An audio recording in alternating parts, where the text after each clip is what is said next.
Selamat malam teman-teman semua yang ada di studio maupun yang ada di berbagai tempat, yang nonton sendirian maupun nonton bareng-bareng, yang ada di Indonesia maupun di negara yang lain.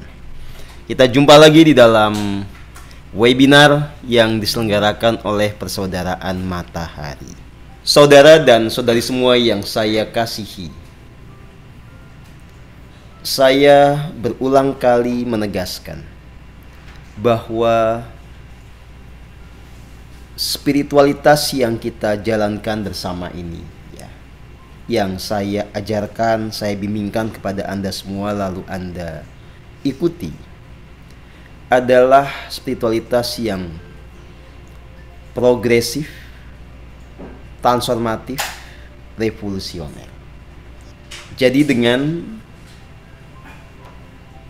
spiritualitas yang kita jalankan ini, seyogianya, sewajarnya setiap orang itu mengalami kemajuan yang nyata, mengalami perubahan yang nyata, mengalami apa yang kita sebut sebagai revolusi.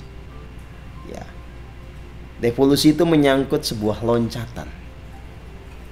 Loncatan tentu saja dalam pemaknaan kita ke arah yang lebih baik. Bagaimana kita bisa merealisasikan segenap potensi yang ada pada diri kita.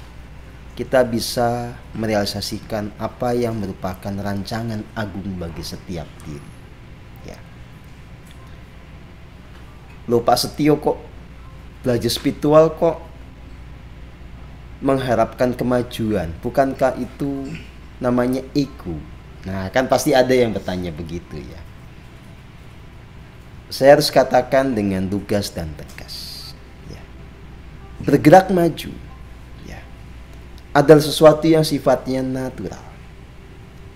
Bertumbuh menjadi makin sempurna, itu adalah sesuatu yang lumrah terjadi dalam kehidupan ini. Dan dalam konteks keberadaan kita sebagai manusia, mengharapkan kemajuan, berjuang untuk kemajuan, itu sama sekali tidak salah. Apalagi kalau kemudian kita mendefinisikan kemajuan di sini tidak hanya sebatas yang material, tapi juga yang imaterial.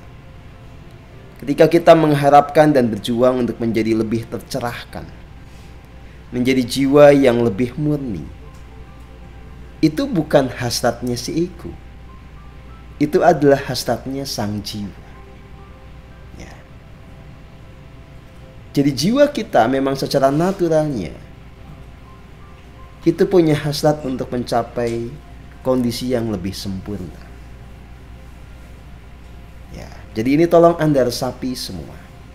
Anda betul-betul renungkan apa yang sebetulnya menjadi harapan dari setiap diri. Harapan yang paling dalam yang muncul dari hati masing-masing. Ya. Nah, saudara dan saudari yang saya kasihi, sekali lagi, berharap untuk mencapai kemajuan itu bukan sesuatu yang salah. Memperjuangkan kemajuan juga bukan sesuatu yang salah. Itu adalah kelumrahan. Bahkan saya menegaskan bahwa kita harus bergerak maju. Hanya ya, kita tidak hanya mengejar kemajuan di satu aspek. Kita memang bergerak, berjuang untuk mencapai kemajuan di banyak aspek atau bahkan di keseluruhan aspek kehidupan. Dan tidak juga berjuang hanya untuk kemajuan diri kita sendiri, tapi kemajuan yang bisa menjangkau banyak orang, bisa dinikmati oleh banyak orang. Ya, secara lebih detail, ajaran spiritual yang saya sampaikan itu mengarahkan Anda untuk bergerak maju, untuk mengalami hidup surgawi.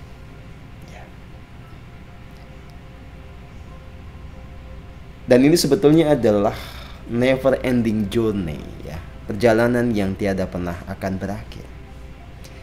Yang sudah mulai mencicipi kehidupan surgawi di 1-2 momen, ya, tidak boleh puas karena perjalanan masih jauh, dan kalau Anda tidak waspada, Anda akan kehilangan momen itu. Anda akan mengalami degradasi. Anda bisa terjatuh dari surga yang nyata kembali kepada kubangan penderitaan. Anda yang sudah mencapai kehidupan surgawi yang lebih stabil juga tidak boleh berhenti, karena sesuai dengan kata pepatah, di atas langit adalah, ya, kalau Anda mencapai satu layer kehidupan surgawi, sebetulnya masih banyak layer yang lainnya yang bisa Anda jangkau. Karena pilihannya adalah, kalau Anda tidak terus bergerak maju, Anda akan jatuh. Ya. Begitu orang sudah merasa puas gitu ya, merasa tidak cukup, merasa tidak perlu lagi berjuang dengan kekuatan yang sama, dengan kesungguhan yang sama, Anda pasti jatuh. Ya. Saya ulang. Ya. Pilihan Anda semua adalah bergerak maju atau malah jatuh. Ya. Ini kayak orang naik gunung sebetulnya. Ya, kalau buat yang pernah naik gunung loh ya. Jadi kalau kita sudah sampai di satu titik ya, mendekat ke puncak, itu kalau kita tidak terus bergerak naik ke atas, ya kita akan gelundung jatuh ke bawah. Kita tidak akan tetap ada di situ, karena kalau di situ malah kita akan diterpa oleh badai yang keras, ya, atau oleh tantangan-tantangan alam yang lazim ada di ketinggian seperti itu. Nah, ini sama atau serupa dengan perjalanan spiritual kita.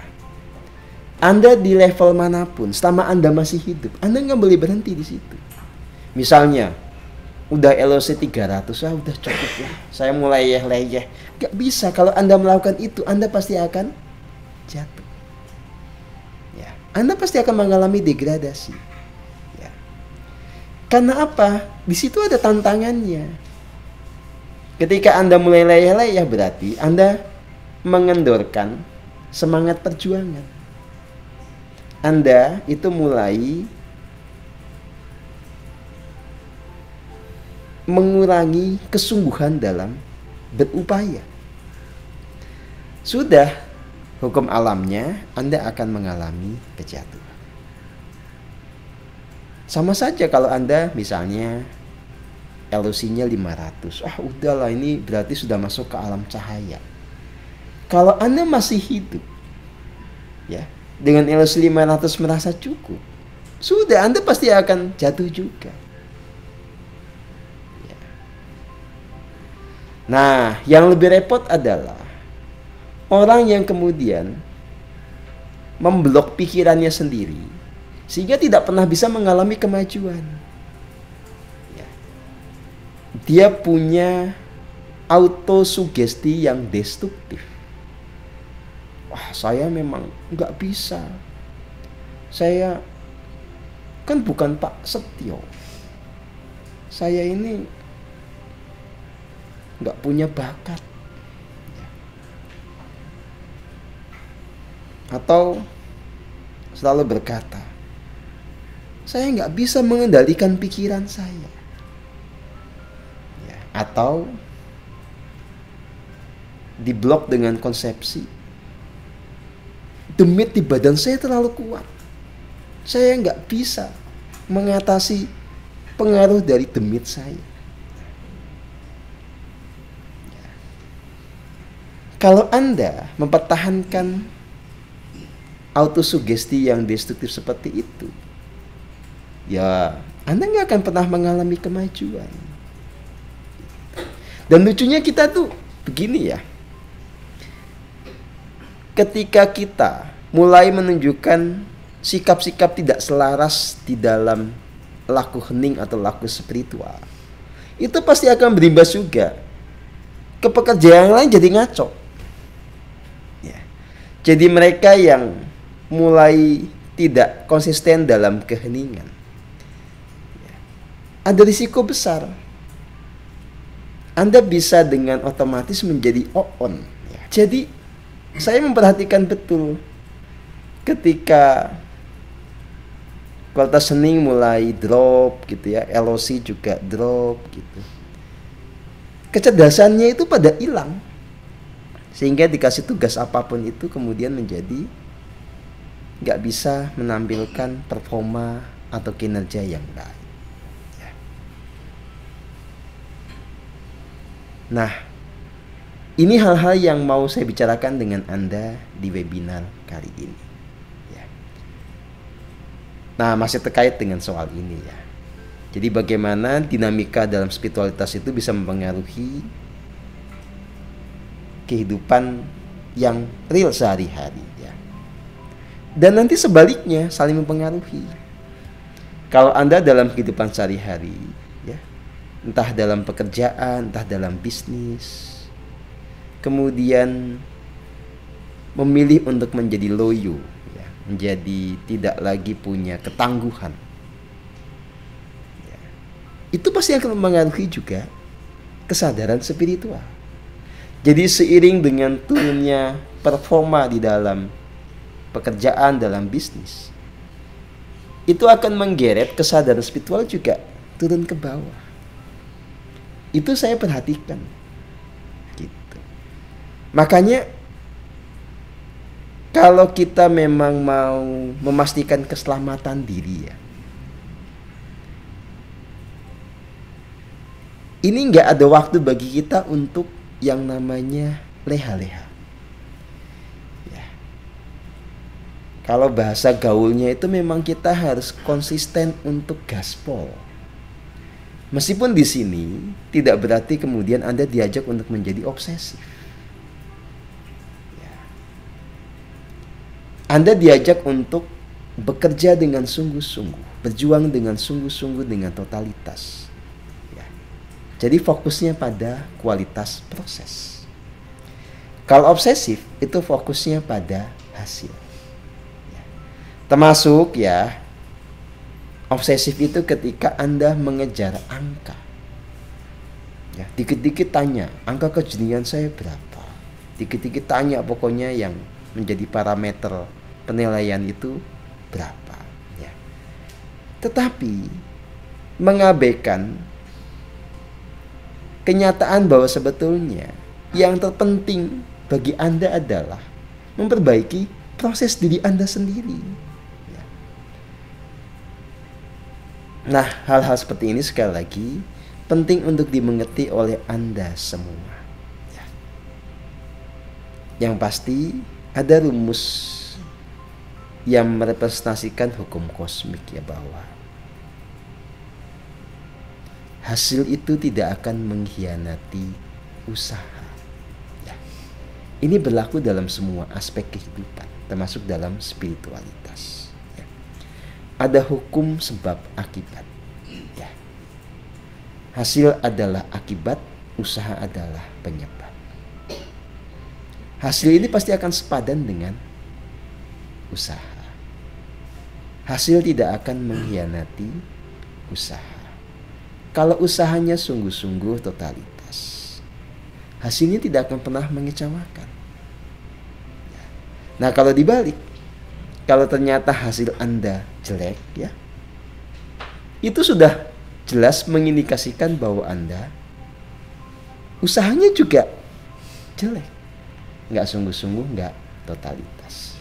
Nah, problem kita adalah banyak teman-teman itu yang senangnya merasa-merasa, senangnya berprasangka tentang diri sendiri dengan segenap dinamika dan usahanya ya. Jadi begitu dapat evaluasi jelek itu seolah-olah takjub, kok bisa ya, padahal saya udah sungguh-sungguh loh. Nah kan, siapa yang suka begitu ya? Saya ini udah medfornya tiap hari sering. Saya udah melakukan apa yang diajarkan oleh Pak SHD. Waduh. Jadi ini adalah bentuk penyangkalan. Seolah-olah mau menegaskan Pak SHD itu nilainya salah, mesinnya rusak itu berarti. Gitu. Nah, padahal ya, ketika saya mengungkapkan hasil yang minor, itu kan representasi dari usaha yang sebetulnya juga minor. Hasil yang jelek itu representasi dari usaha yang jelek. Kalau Anda merasa sudah berusaha bagus, sekali lagi D, itu cuma perasaan Anda, bukan kenyataannya. Gitu, ya. Nah, ini yang harus sekali lagi kita betul-betul bahas, supaya Anda tidak berulang-ulang selalu ada dalam kondisi kesadaran yang rendah, kinerja yang rendah, ya, konsisten terjerat dalam roda samsara, ya. Oke, ya, kita bahas dengan santai, ya. Kita dialog dengan terbuka. Anda juga kalau misalnya ada hal yang betul-betul Anda tidak mengerti, silahkan ditanyakan. Kalau Anda ada yang tidak setuju juga dengan perkataan saya, silahkan diungkapkan, ya. Tinggal dituliskan letak ketidaksetujuannya ada di mana, ya. Begitu. Baik, saudara dan saudari yang saya kasihi, ya. Jadi, webinar malam ini akan mengajak Anda semua untuk memahami rumus-rumus mencapai kemajuan, ya. Kemajuan di bidang spiritual, ya, yang berkaitan dengan bagaimana jiwa kita menjadi semakin murni, ya. Juga kemajuan dalam kehidupan di aspek yang lain, ya. Kemajuan dalam karir, kemajuan dalam bisnis, dalam apapun juga, ya. Yang pasti belajar spiritual itu harusnya membuat Anda mengalami kemajuan di semua aspek, ya. Anda jangan terjebak dengan konsepsi spiritual bahwa dengan berspiritual itu Anda harus meninggalkan yang duniawi, ya. Jadi itu membuat Anda tidak punya lagi gairah untuk bekerja, tidak punya gairah untuk berbisnis, pengen melepas semuanya supaya bisa 24 jam meditasi. Itu sama sekali bukan ajaran di persaudaraan matahari. Ajaran kita adalah tentang, sekali lagi, kemajuan yang holistik. Ajaran kita adalah tentang bagaimana Anda semua meraih kehidupan surgawi. Bicara tentang kehidupan surgawi, bicara tentang aspek material dan aspek imaterial, ya. Kehidupan surgawi itu bisa diraih ketika jiwa Anda menjadi semakin murni, dan saat yang sama, karena Anda punya badan yang merupakan representasi dari dunia material, badan itu harus terpenuhi segala kebutuhannya. Jadi, kehidupan surgawi itu juga mempersyaratkan Anda menjadi pribadi yang berdaya, berdikari, yang bisa memenuhi apa yang merupakan kebutuhan dari badan Anda. Jadi kehidupan surgawi juga itu bicara tentang bagaimana Anda mengalami kemajuan secara ekonomi, secara finansial, ya. Jadi sekali lagi, spiritualitas yang saya ajarkan itu tidak membuat Anda kemudian berkecenderungan untuk melarikan diri dari kenyataan, ya. Karena merasa lelah dan kalah dalam kehidupan, lalu memilih berspiritual supaya tidak lagi harus bertarung di dunia yang dianggap keras, ya. Memilih cukup untuk merasakan hidup yang damai, ya. Ya, sekali lagi saya mau cerita, ya, bahwa masa-masa saya dulu berkelana, sering ke tempat-tempat yang dianggap wingit, ya. Memang saya sering menemukan tuh orang-orang yang hidup di tempat-tempat wingit itu bisa berminggu-minggu, bisa berbulan-bulan, ya. Dan ini masuk kategori sebetulnya orang-orang yang mau melarikan diri dari kenyataan. Nah, di kita tidak begitu, ya. Jadi Anda berspiritual tetap bekerja, Kalau Anda punya pekerjaan yang memang itu selama ini menghidupi Anda, jangan ditinggalkan, Anda jalankan. Ya. Anda punya keluarga, Anda harus punya tanggung jawab terhadap mereka. Nafkahnya, kebutuhan mereka, itu harus Anda penuhi. Anda punya bisnis, ya tentu saja Anda juga harus berjuang supaya bisnisnya berkembang. Nah, tentu saja ketika Anda belajar spiritualitas, nanti akan ada beberapa penyesuaian. Ya, misalnya kalau Anda bisnis, model-model bisnis yang dulu Anda lakukan yang tidak selaras, tidak bisa lagi dilakukan. Ya. Kalau Anda dulu bekerja yang itu juga tidak selaras, setelah Anda belajar spiritual tentu saja harus ada penyesuaian. Tidak bisa lagi Anda melakukan praktek-praktek yang tidak selaras. Kalau Anda punya pertanyaan, Pak Setio, kan ada sebuah unen-unen atau pepatahnya. Saiki zaman edan, nek ora melu edan ora keduman. Sekarang ini zaman gila. Kalau kita tidak ikut gila, kita nggak kebagian. Ini kemudian menjadi dalil, menjadi justifikasi orang untuk mengikuti arus. Misalnya banyak orang yang koruptif, maka ini menjadi dalil. Ya kita harus ikut koruptif juga, kalau enggak kita nggak makan. Kalau banyak orang curang, maka kita ya mau nggak mau ikut curang juga. Kalau nggak curang kita nggak kebagian. Anda mestinya mempertanyakan, mungkinkah kita hidup dalam kebenaran? Mungkinkah kita setia kepada titah Gusti atau kepada jalan keselamatan,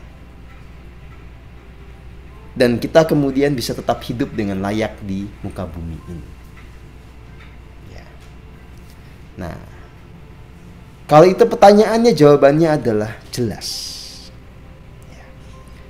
Spiritualitas itu menawarkan keselamatan, keselamatan lahir dan batin. Spiritualitas itu menawarkan kemajuan, kemajuan lahir dan batin. Spiritualitas itu mengajak Anda kepada kehidupan surgawi, di mana yang terpenuhi bukan hanya kebutuhan jiwa, tapi juga kebutuhan badan. Ya. Spiritualitas itu mengajak Anda rasional, bahwa selain Anda harus berupaya untuk memurnikan jiwa Anda, membereskan segala sisi gelap Anda, Anda juga harus tetap makan, tetap bisa memberi makan keluarga. Kalau Anda menjadi bos, memberi makan karyawan Anda. Anda harus tetap beli parfum, Anda tetap, kalau yang cewek, beli semua perangkat skincare, kan gitu. Jadi spiritualitas itu mengajarkan kepada rasionalitas. Sadar bahwa diri kita ini adalah makhluk spiritual sekaligus material sekaligus. Tidak ada yang boleh diabaikan. Jadi kalau misalnya di antara ibu-ibu yang masih suka nyalon gitu loh ya, boleh nggak sih kita berspiritual tetap nyalon tuh? Yang ngelarang itu siapa? Kan nggak ada. Ya. Jadi spiritual itu sekali lagi membuat Anda hidup dalam keseimbangan. Jiwanya ditata, raganya juga dipelihara. Ya. Yang kemudian kita kritik adalah orang yang hanya peduli kepada kemolekan ragawinya, tapi tidak peduli kepada keindahan jiwanya. Sibuk dengan kekicolongan wajahnya ya, suntik vitamin C lah apalah gitu ya. Ini kata orang, saya nggak pernah ngalamin soalnya. Tapi tidak peduli dengan membereskan sisi gelapnya. Nah, di PM juga kita mengkritik orang-orang yang sok berspiritual kemudian merasa tidak butuh uang, merasa tidak butuh bekerja karena saya mau mati sakjroning urip. Saya mau mematikan semua hasad badani supaya saya bisa moksa. Sudahlah, kalau Anda pakai pola yang kayak begini Anda ujungnya kentir. Ya. Kentir itu gila. Ya. Bukan hanya kentir, tapi juga ngelih. Ngelih itu apa? Lapar. Sekali lagi, spiritualitas itu mengajak Anda kepada rasionalitas. Ya. Hayati keberadaan diri Anda seutuhnya. Jiwa ditata, raga dipelihara. Kemajuan spiritual kita gapai, kemajuan ya bahasa kita lah duniawi gitu ya, itu juga kita gapai. Ya, makanya saya memberikan contoh yang nyata. Saya tercerahkan. Ya, saya punya karir yang bagus, karir duniawi lah. Punya kiprah sosial yang bagus. Yang itu bisa menjadi model Anda. Menjadi sebuah inspirasi buat Anda semua. Jadi semua aspek itu harus kemudian dibuat maju. Nah, sekarang bagaimana pola bernalar atau pola berpikir yang membawa kepada kemajuan? Gini. 1. Jangan pernah Anda merendahkan, meremehkan diri Anda sendiri. Tidak sombong itu tidak sama dengan merendahkan dan meremehkan diri Anda sendiri. Ketika Anda sudah mulai mengatakan, saya ini emang orangnya bodoh kok Pak Setio, saya ini nggak bisa apa-apa, sudah. Itu satu ungkapan yang menjadi pengunci dari potensi diri Anda. Apa yang sebetulnya Anda bisa akan tertutup, terkunci, tidak bisa muncul ke permukaan. Maka kalau kita memakai bahasa yang gampang Anda pahami ya, kita sebutkan aja begini. Haram hukumnya untuk mengungkapkan kata-kata yang menunjukkan kerendahan diri Anda. Ya. Rendah hati itu nggak usah ngomong yang lebay kayak begitu. Nggak usah ngomong, saya ini bodoh Pak, gak bisa apa-apa. Itu bukan rendah hati, itu bego. Ya. Anda membegokkan diri sehingga nanti bego beneran.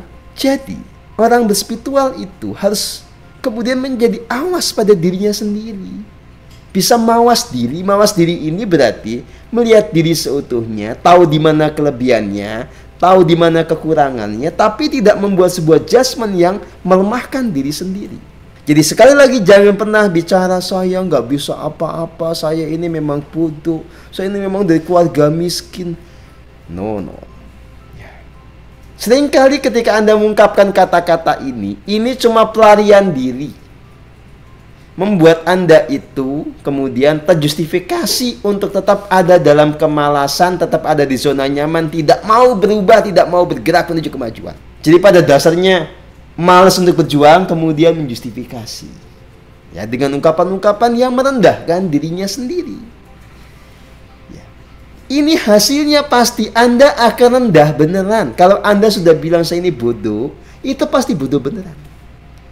Kenapa kok bisa beda Pak Setio? Saya ngomong saya kaya nggak jadi kaya. Gini, kalau Anda bilang diri Anda bodoh, ini bicara tentang Anda mengunci potensi yang ada pada diri Anda sendiri. Jadi yang membuat Anda berdaya itu kan satu variabel. Anda mau nggak berdaya? Ketika Anda mengatakan saya bodoh, Anda udah mengunci, menutup peluang untuk menjadi berdaya. Kita bicara satu variabel, satu faktor di situ. Tapi kalau Anda bicara saya kaya dan tidak menjadi kaya, ya jelas karena menjadi kaya itu variabelnya banyak. Cuma ngomong saya kaya belum tentu membuat Anda kaya. Karena variabelnya itu ya, 1, Anda memang ditentukan juga oleh istilahnya apa ya? Kalau orang Jawa itu balungan. Ya. Balungan itu sebenarnya bahasa populer untuk menunjukkan kapasitas, bakat, potensi berkaitan dengan soal finansial. Ada orang yang disebut balungan wong sugih. Ya. Jadi memang ini bicara tentang lanjutan karma dari kehidupan sebelumnya. Ada orang-orang yang dirancang untuk menjadi orang kaya saat ini. Ya. Nah, variabel lainnya adalah pekerjaan yang Anda tekuni itu memang mengantarkan Anda menjadi orang kaya atau tidak. Tentu, kalau Anda bertahan menjadi pegawai, ya, pegawai yang ada di strata bawah, ya, frontliner, ya, atau menjadi buruh, menjadi kuli, ya, mengandalkan hanya pekerjaan itu, mau jungkir balik kaya apa juga, Anda nggak akan mungkin kaya. Faktor keluarga, ya, tentu beda nasib orang yang ditopang oleh keluarga yang bisa memberi modal, jejaring, infrastruktur, dengan Anda yang punya keluarga dari kelas bawah yang tidak bisa memberikan semua itu. Belum lagi nanti ada variabel faktor eksternal, kondisi makroekonomi lah, situasi pasar lah, macam-macam banyak sekali. Jadi kalau untuk menjadi kaya itu, ya, itu variabelnya banyak. Jadi kalau Anda tiap hari saya kaya, ya, yang kaya beneran bisa jadi cuma 0, sekian persen, sisanya kentil. Gitu. Tetapi kalau Anda bilang saya, itu nggak usah menunggu faktor-faktor dari yang lainnya. Udah saat itu juga Anda. Maka, ya, jadi kalau soal Anda mau mengembangkan potensi diri, jelas, jangan pernah membuat autosugesti yang destruktif, yang merendahkan, melemahkan diri Anda sendiri. Tapi kalau bicara tentang kekayaan, ya, ini ceritanya lain lagi. Dalam spiritualitas Anda itu tidak didorong semua menjadi kaya dalam ukuran manusiawi.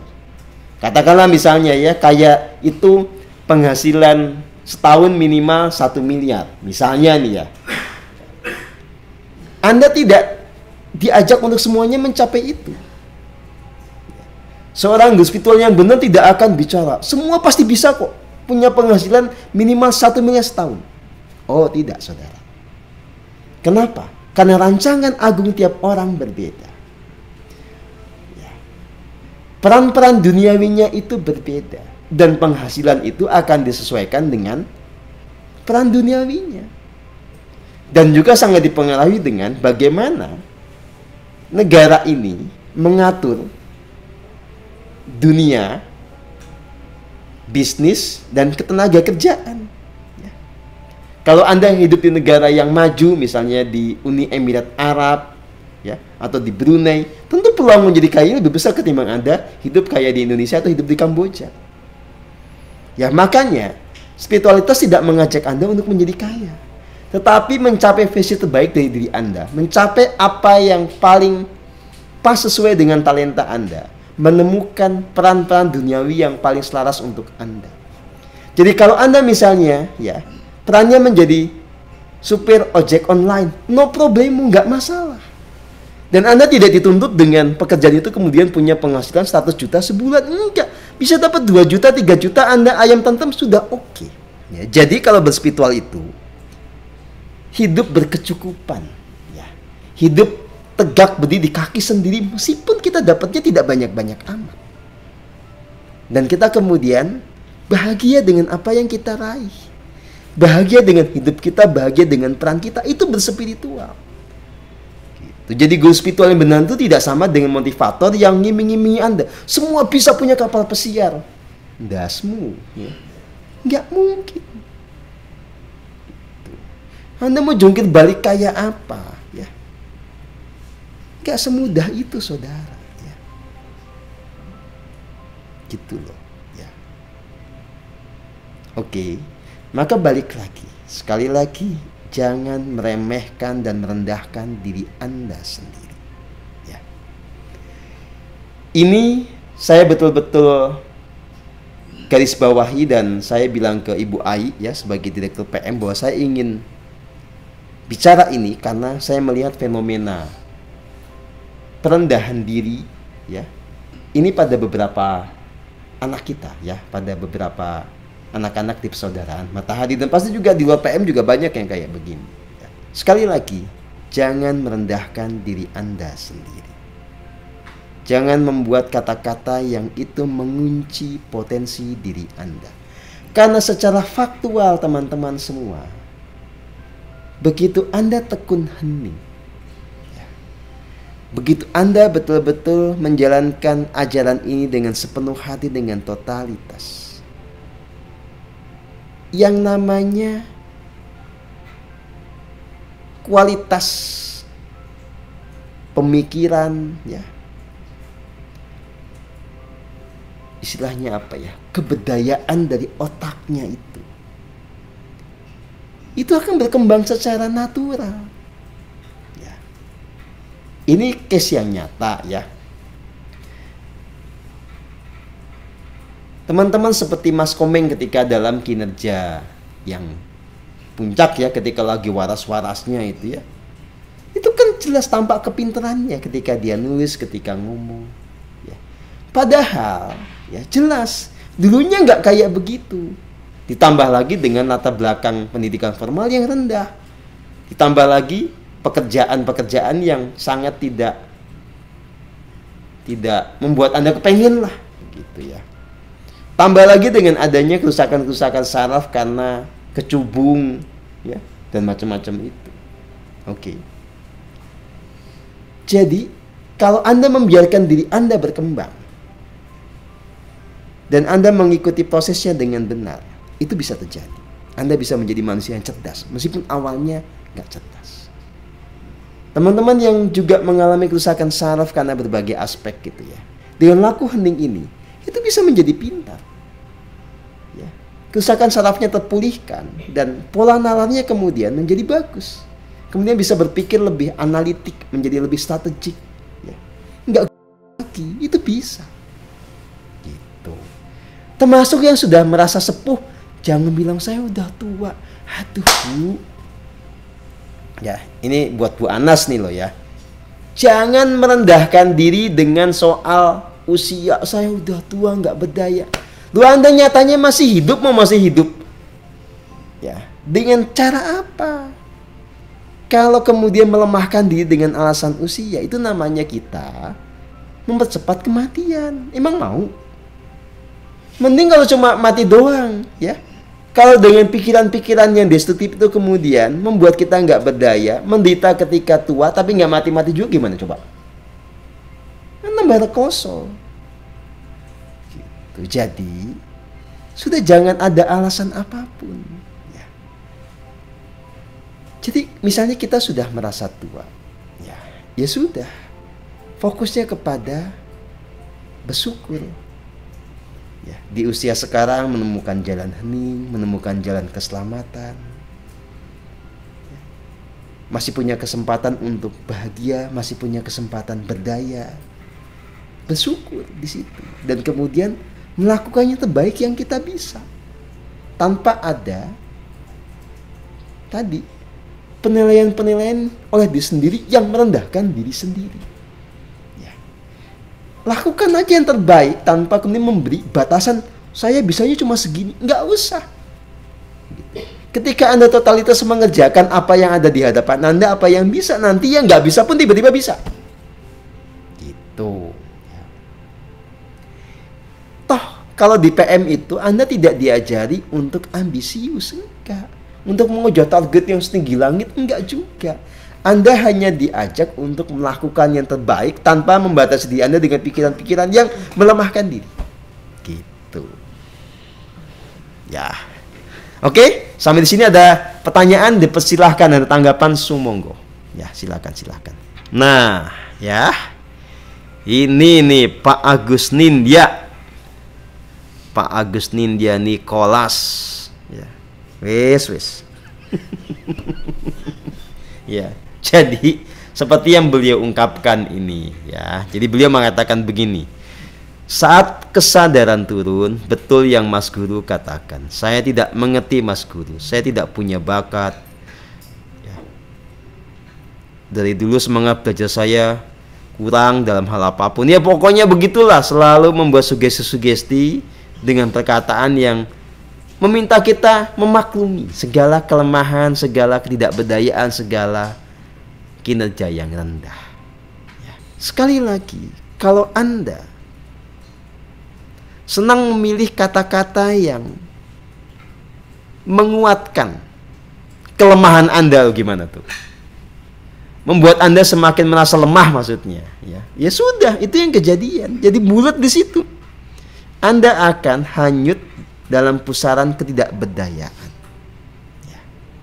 Ada satu metode ya dalam psikologi dan dalam ilmu pemberdayaan manusia.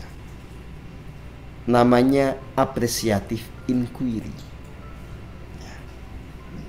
Jadi seseorang itu ketika merasa sedang mentok, ya, merasa sedang tidak berdaya dalam kehidupannya di saat ini, maka dia perlu menengok ke masa lalu. Menengok saat-saat terbaik dalam kehidupannya. Menengok momen dia ketika mencapai kesadaran paling tinggi. Menengok momen ketika dia sedang ada dalam kebahagiaan, dalam semangat yang membara. Menengok momen ketika kinerjanya sedang sebaik-baiknya. Menengok momen ketika dia ada dalam prestasi. Untuk menyadarkan bahwa Anda tidak seburuk yang Anda kira.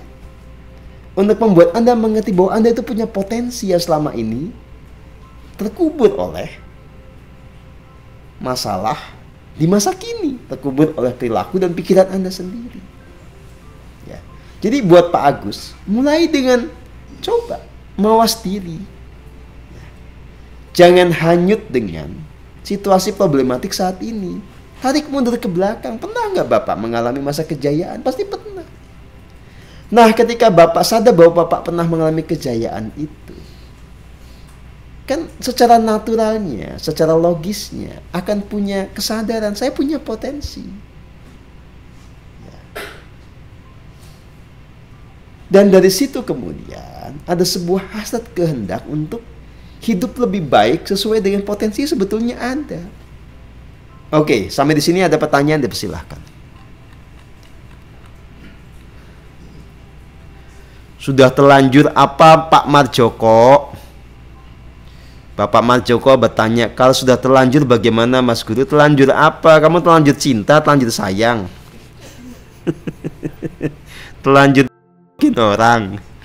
Atau gimana maksudnya? Yang jelas kalau nanya tuh, selama Anda masih hidup nggak usah ngomong terlanjur. Ya memang udah terjadi ya sudah. Tapi kan sekarang Anda bisa perbaiki semuanya.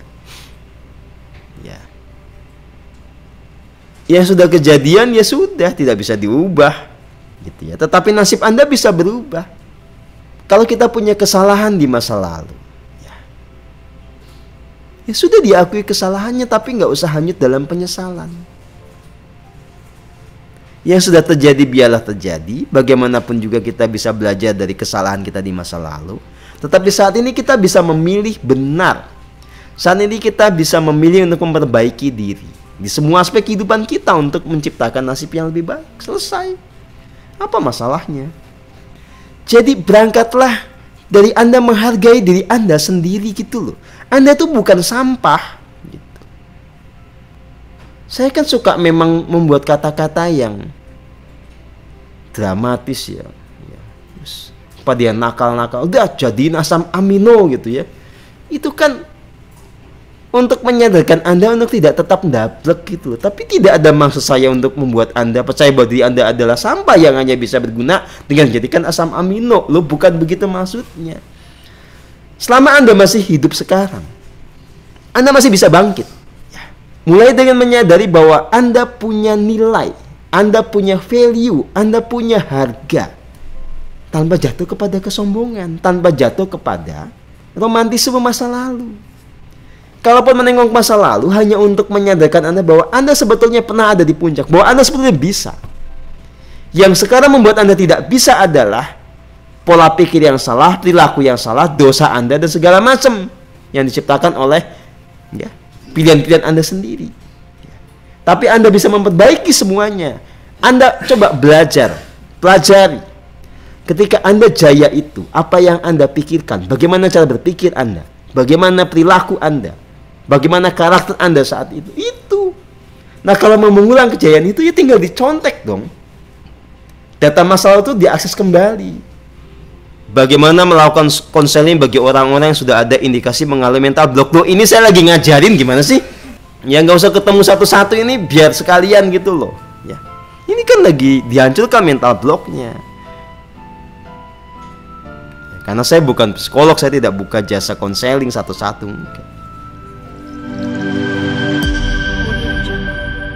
Pesaudaraan Matahari, Fraternity of Pure Light.